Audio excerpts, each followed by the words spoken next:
name is Adam Cheatham. I'm Director of Strategy and Transformation at Third Stage Consulting Group. I'm here with Eric Kimberling, our CEO and founder, and we're here to talk today about digital transformations in Africa. Eric, we've been seeing a bit of a spike in interest in clients in Africa in the digital transformation space. What do you think is leading to that? Well, I think there's a broad global trend that is partially to point to, which is the broad trend toward digital transformation, particularly in light of COVID and some of the exposure that, or things that were exposed, weaknesses in digital strategies for a lot of organizations. So I think it's a big macro global trend to begin with. But I think within Africa in particular, you're seeing a lot of emerging markets, a lot of emerging companies that are going through pretty aggressive growth cycles that are leading them to conclude that their legacy systems or spreadsheets in some cases aren't going to help them scale to get to the level they need to get to. So I think it's probably a combination of those two things, plus maybe a third element would be just the further globalization of some of these African companies that are trying to sell to foreign markets outside of Africa or even within Africa. So I think that all those things combined lead to growth and strains on the existing infrastructure that a lot of these companies have. Yeah, that's actually a real great comment on the want to kind of grow outside of their current sphere of influence. And one of our recent clients that you and I were speaking with recently had mentioned that we want to use this ERP as an opportunity to become world class and to leave our imprint on a more globalized economy. So I like that line of thinking and being able to say that growing your footprint from Africa and into the rest of the world. From a software perspective, do you see that as being leading to different types of software or ERP or digital transformation decisions in Africa, or do you what types of changes do you see there as far as that region of the world in general?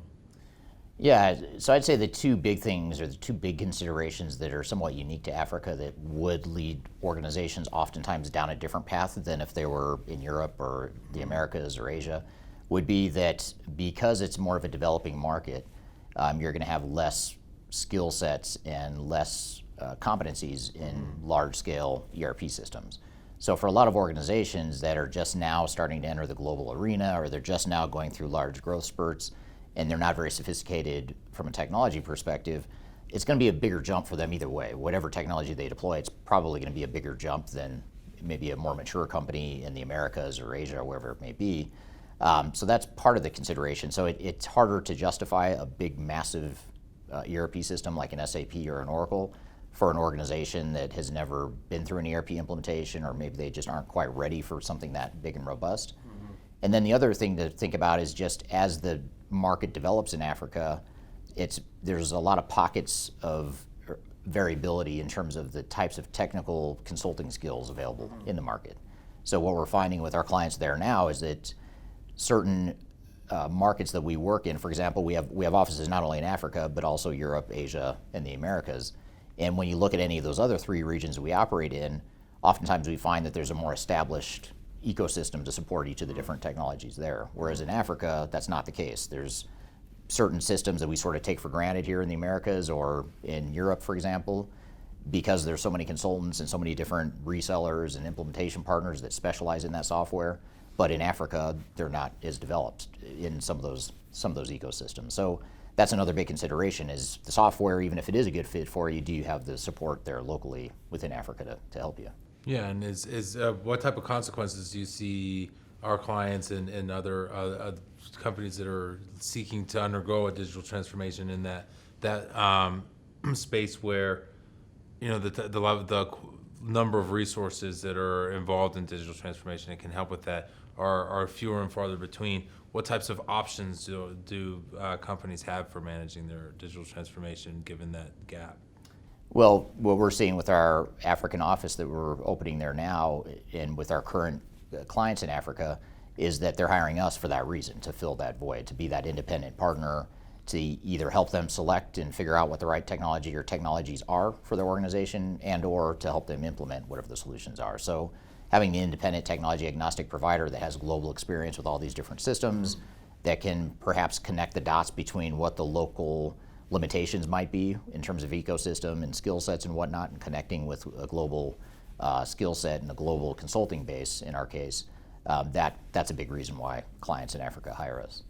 Gotcha, fantastic. It's because you kind of have this balance and the rationale that a company thinks through when they're starting to think about digital transformation, right? There's the options that include I could hire a system integrator, I could hire an independent third party like Third Stage, or I could do this myself. Can you share a little bit on the risks of doing this yourself as an individual company? Say, I'm just going to buy the software and I'm going to implement it internally. Yeah, so the big thing that I'd say is a consideration there is that if you try to do it yourself, and this is true actually even outside of Africa, no matter where in the world you might be, this is a true statement where if you don't have the experience and you don't do this for a living, you don't do ERP implementations or digital transformations for a living, it's going to be very difficult to know what you're doing and to know what the risks are, and you just have more blind spots that are more prone to risk. So that's probably the biggest thing. And then you add in some of the local considerations that we talked about as far as lack of ecosystem or lack of internal competencies around big transformation projects like this.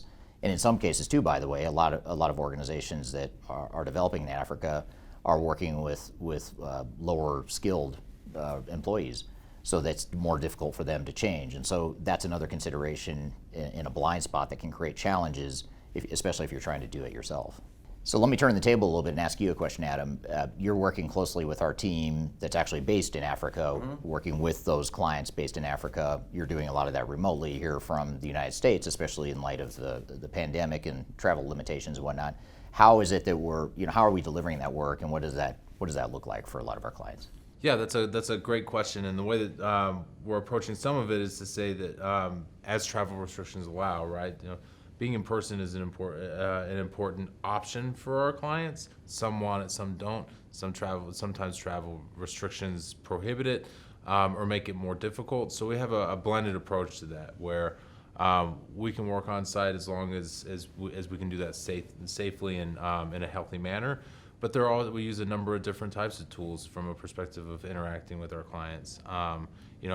Even from the U.S., I've been able to develop strong relationships with our clients as we're building those out in Africa, and we do have a presence there as well that helps us be a little bit more localized, whether it's a time zone perspective or just a regional perspective, right? Being close enough to understand the idiosyncrasies in the economies there, what it means to be undergoing a digital transformation in Africa in general, what some of the things that aren't as available in the area from an infrastructure perspective.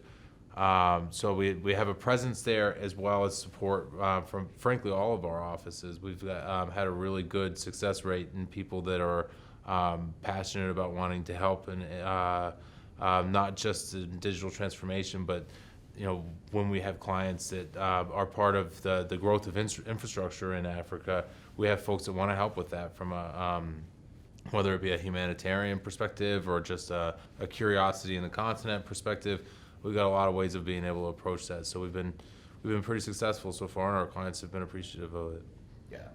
Yeah, and I know you and I both have past experience working in the region even before Third Stage, and we both have an affinity for the region and the continent and doing the work there. So that's something I think we can both relate to for sure. Yeah, for sure, and especially as you start talking about what that looks like from a growth perspective, right? How is it different? The ways that Africa has come into its more modern self these days has a history, and I think that it's important to recognize that and recognize where that history comes from. What's interesting to me recently is that I've talked to a couple of different folks about it, and they like our presence in the space because we are their trusted advisor and we act as an extension of their team, as opposed to some of the larger consulting firms that seem a bit more, I had one guy explicitly explain it as imperial in nature, where if you kind of go back to the days of colonialism, where you had the Western world that comes in and pulls out all of the money and resources and leaves with it. There's a significant contingency in Africa that sees the big four, or the big six, whatever you want to call them, as having that same type of habit, where they bring in these massive consulting firms and these gigantic, very expensive transformations, and they cost a lot of money, and then they leave. and this particular client didn't feel like those companies had their best interests at heart, and they were really glad to hear that we do. Yeah, and you bring up a great point too about half the value, or a big part of the value that we bring is, as being an extension of our clients' program management, is also helping them become self-sufficient. You know, when we leave, you as an organization should be very self-sufficient, and we want to be able to train and educate and help the teams become self-sufficient, so they don't need to rely on us or any other consulting firm just to continue their operations in the future. Yep. So it's definitely an interesting dynamic. It's not like any other continent. We've got clients all over the world and all continents, and Africa is particularly different in the way that the digital transformation industry is evolving. So it's kind of cool to see. Yeah, I agree. So I want to ask you a question again, kind of going back to a question you asked me and maybe building on it a little bit. You'd asked me the question around the types of software or the types of technologies that companies in Africa are likely to consider and how that might be different than other parts of the world. When you look at the migration to the cloud, which most vendors are pushing their products to the cloud, or they already have, how does that cloud offering, combined with infrastructure limitations in Africa, in many parts of Africa, how does that all work with our clients? Yeah, it's a bigger part of the conversation than it is in some of the more developed countries or Western world, if you will. In that you had to ask the question: do we have strong enough connectivity, and is it reliable enough? So when you have internet that comes in and out, you want to start thinking more deliberately about, is a cloud system right for us? It's if your internet goes out and you can't run your manufacturing shop floor because the internet's not on, you're dead in the water. So what we've done with a number of our clients is kind of understand what areas offices, facilities, or whatever you want to call it, can you confidently say you're going to have reliable connectivity, and which ones aren't you, and how do you want to approach that? As much as these big software companies don't want to admit, most software platforms you can still get a hosted version of, an on-premise version of. You have to ask for it. And most of the time they won't tell you that it exists. It's got to be compelling enough for them to say, yeah, we can do that.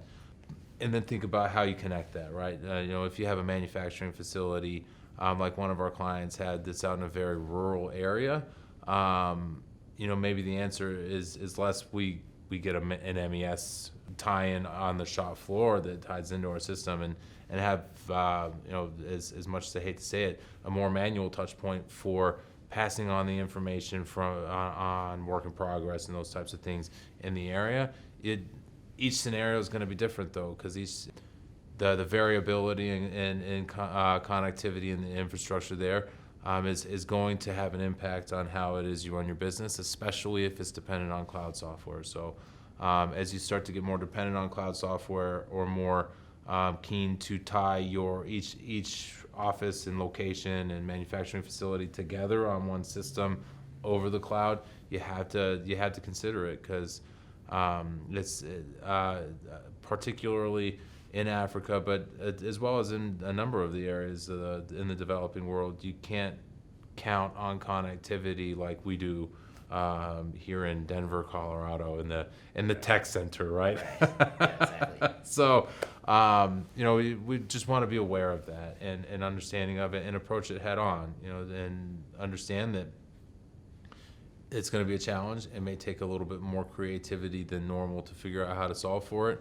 but it is something that needs to be solved for. Otherwise, clients may end up buying software systems that they don't use because they can't get them connected to the internet.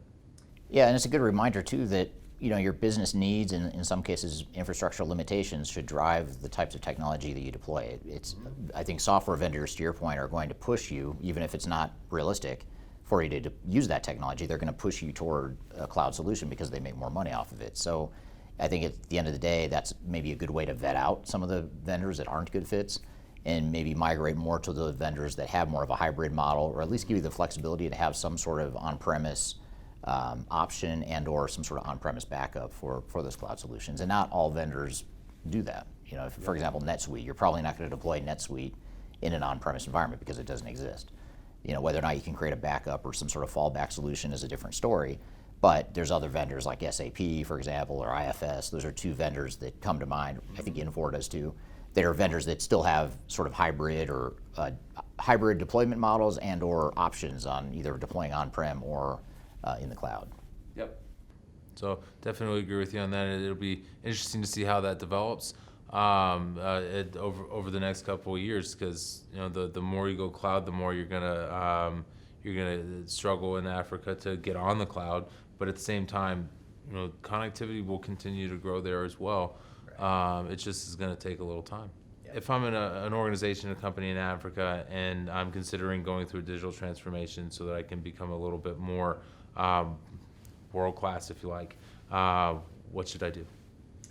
Well, I think one option you have is to brainstorm with us. We have got the local team in Africa. We have consultants throughout the world. You and I are in the Americas. We have others in Europe and Asia as well.